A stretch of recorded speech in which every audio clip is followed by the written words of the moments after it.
I've been away from the garden for over a week now, so we should have a pretty big harvest today. Let's see what we got.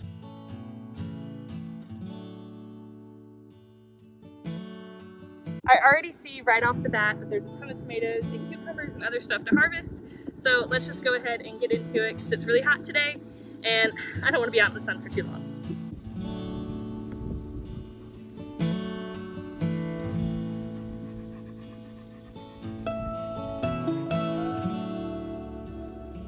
Some cucumbers here. Oh, there's some really big ones down here. Let's pick these.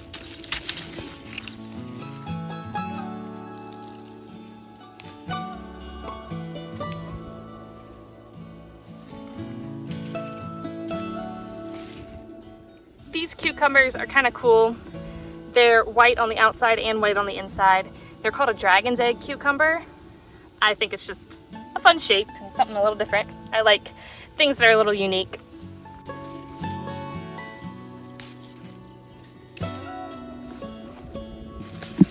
Ooh, that one got really big. So here's our cucumber harvest for the day. We have about 19 cucumbers, and I still need to go around to the other side of this cattle panel and see if I missed any. I see a ton of really good looking tomatoes, so let's harvest some of these. This one down here looks like it's about to split.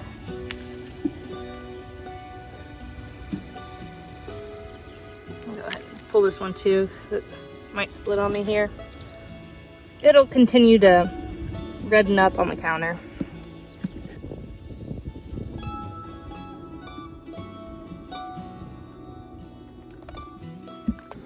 Cherry tomato basically just falls off of, oh, that's a big bee. I like to pick my cherry tomatoes when they basically fall off if I touch them. Oh, that was so good. That was really yummy. I think that may have been the Sun Gold cherry tomato. Oh, yeah, another one of those.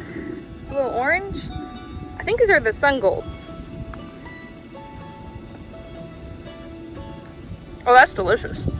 Okay, new favorite cherry tomato of the season.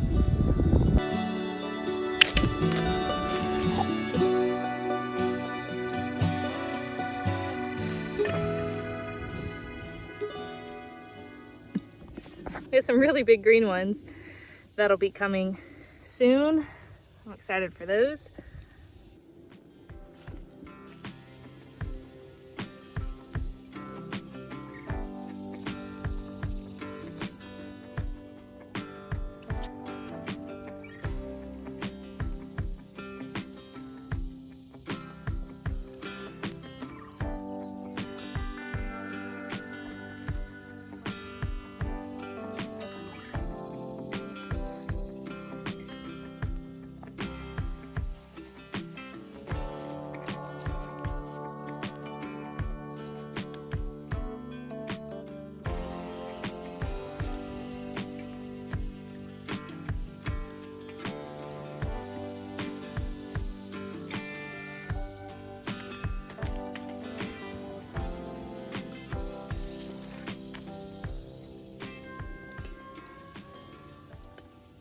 All right, we have a nice bowl full of cherry tomatoes. Let's see what else we can harvest. Just kidding, we have more cherry tomatoes to harvest.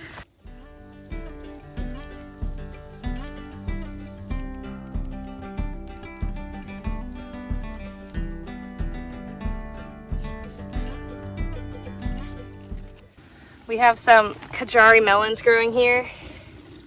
I need to get some sort of netting to help support them on this vine. This Kajari melon here, you can see the vines are kind of going off in a different direction, opposite of the cattle panel. For any vining thing, I just help kind of guide it along and bring it up and around so that these tendrils can find something to wrap around. And they'll wrap around what we want them to. This watermelon here is split.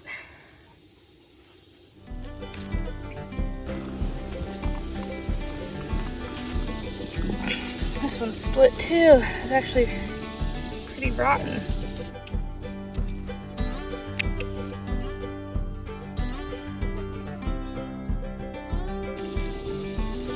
this tendril is brown and crispy. Let's just try to harvest this one. See what it looks like. So we have our first watermelon. This one is the Moon and Stars watermelon. The tendril next to it was brown, so hopefully it's good to go. We're about to find out when we cut into it here. This watermelon had split open, so I'm still gonna cut into it and see if some of it's good. I might have to put some cardboard or something under some of the other ones because some of them are kind of rotten. Just pop it open the rest of the way. All right, yeah, let's give it a little taste. That's pretty good.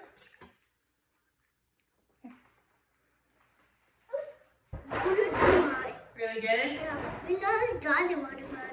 Yeah, we grew this watermelon, bud. You picked it up? I picked it. We grew it. Isn't that cool? Yeah. Let's cut open this one. See what it looks like. You ready? What do you think it's going to be on the inside? Red or yellow? Only red. Yellow. You ready to give it a taste? Yeah. All right, let's see. Not as sweet. Some zucchini.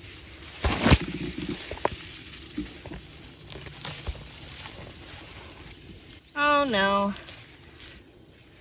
I see squash bugs. Can you see them all running around? That's lovely. Well, I didn't get all the squash bug eggs.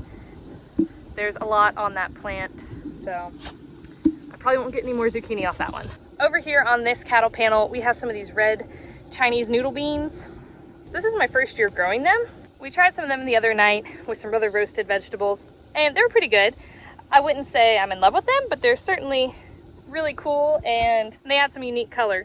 I don't know if I'd grow them necessarily for flavor, but like I said, I've only cooked them once, so we'll have to see how they taste in other recipes as well.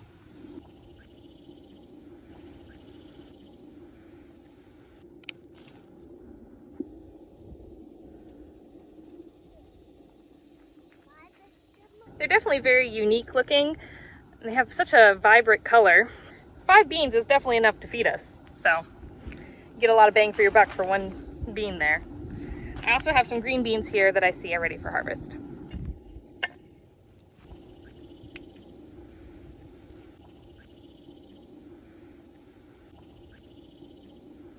We've got green beans, tomatoes, red noodle beans, lots of cucumbers, 2 zucchini, some of these other cucumbers, and then I also have 2 watermelon that I already took inside.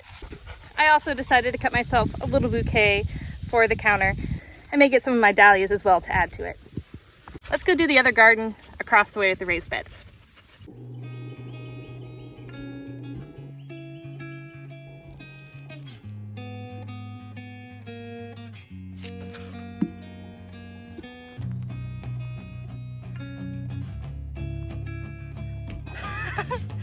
Goodness.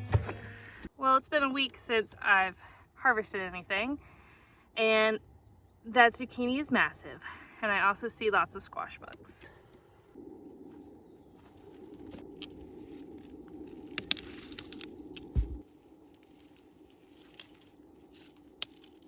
That plant is pretty much covered in squash bugs. I still see quite a few blooms on there of new zucchinis getting ready to grow, so I might try to treat it. This zucchini definitely got way too big last week. This one I will use for zucchini bread and other baked goods that I don't really care what the texture is as much. I see quite a few green beans on this arched trellis, so let's grab those too.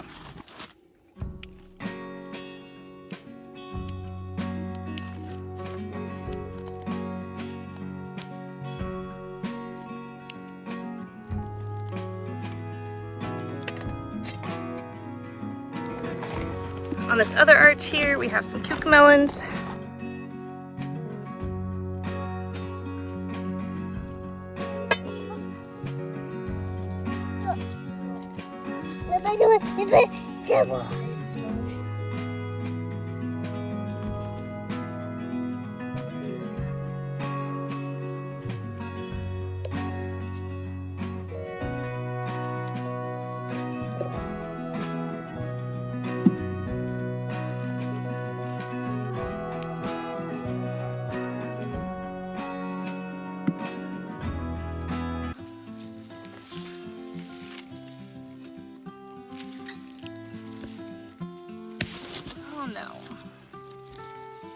rope on me. Let's go over behind me now and harvest some of our tomatoes. This is called Principles Portuguese. I'll put the name on the screen because I'm pronouncing it wrong, but it's supposed to be really good for making sun-dried tomatoes, so we might try that here in the coming days.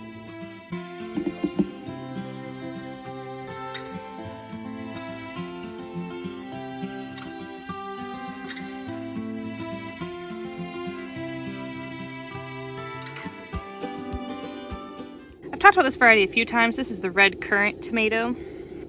They're really cute. We're about to get a thunderstorm. I'm trying to pick all of these as fast as I can before the rain comes.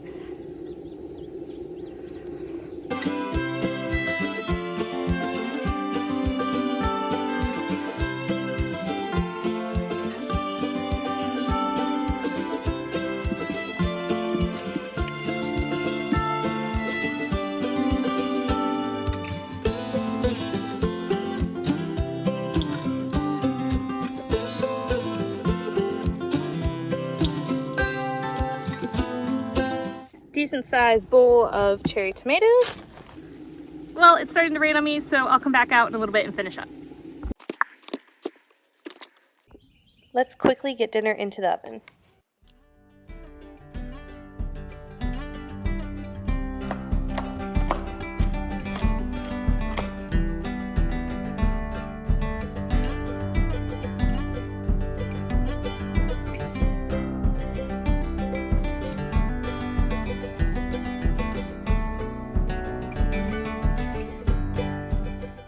A little while later now. Harvesting got cut short earlier today because of some rain, and while there are a few other ominous looking thunderstorm clouds, I think we're in the clear to at least get a little more done.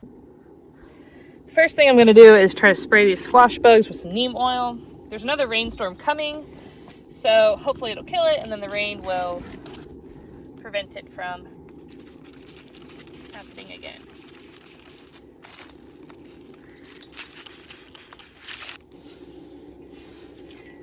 Check our ground cherries here, see if there's any.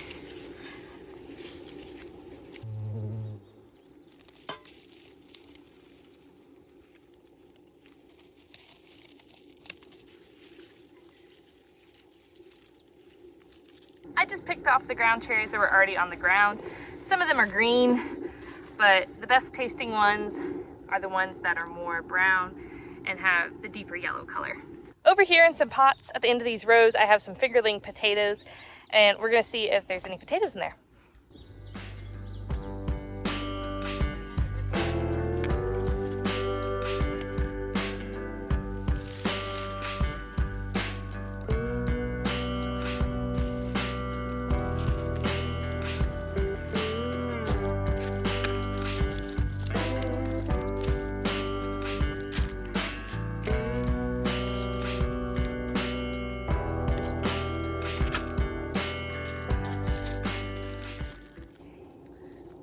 Varieties in these pots are mainly fingerling potatoes.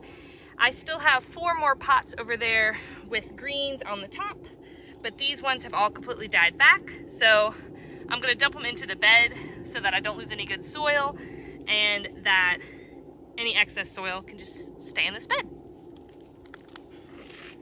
So let's see what we got here.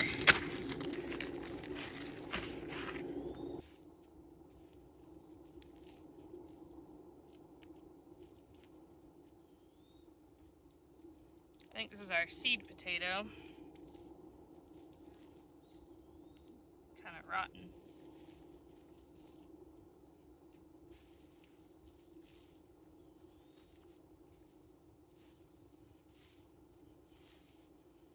Oh, that one was kind of sad. 4 little potatoes.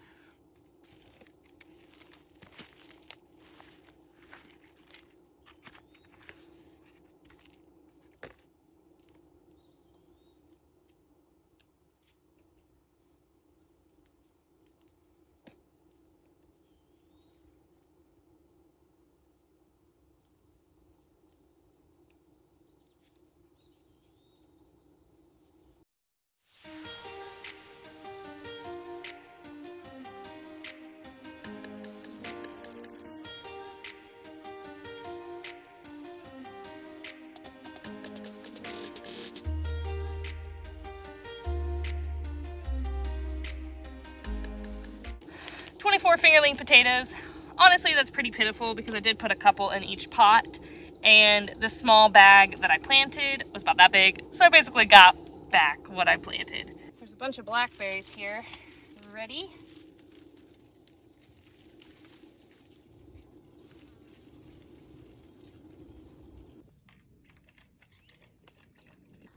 I love the vibrant red color on this amaranth.